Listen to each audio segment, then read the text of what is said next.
I think the public policy issues around immigration law are very important, and I think anybody in the United States has a right to have an opinion about it. You know, I don't think there's anything wrong with talking about sanctuary city or, you know, what the rules ought to be related to deporting individuals who are here without proper authorization. But candidly, I don't think the Juan Francisco Lopez-Sanchez case is a particularly good case to be fanning the flames of a certain degree of public outcry over these issues. As we said at the arraignment, this appears to be an accident. There is a lot of support for that.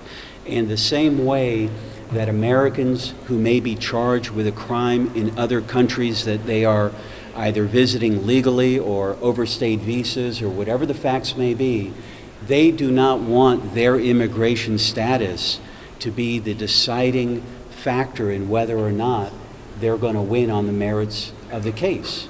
And likewise, as the attorneys for Mr. Lopez-Sanchez, we don't want that to be the primary issue here.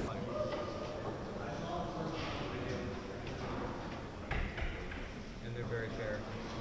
I think a lot of people have raised the question that, you know, from what they have seen of Mr. Lopez-Sanchez, that he has mental health issues.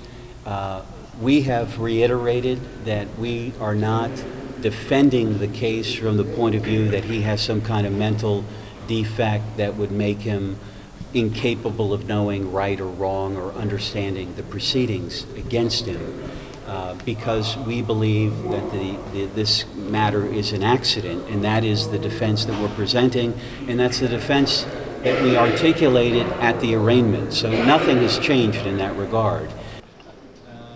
Judge Moscone, I think, is just sitting in as a visitor. He has been surprised. Obviously, there are times when he sees his own picture on TV or the picture of important federal officials speaking about his case.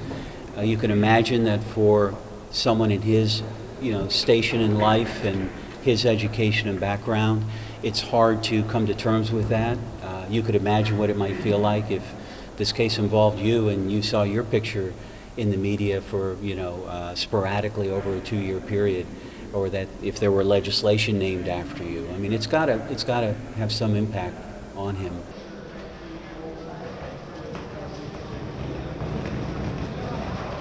I just didn't want it to be lost on anyone. There's a family who's suffering, there's a family who lost a loved one, and we're going to do everything we can in our power to bring them justice in this court case.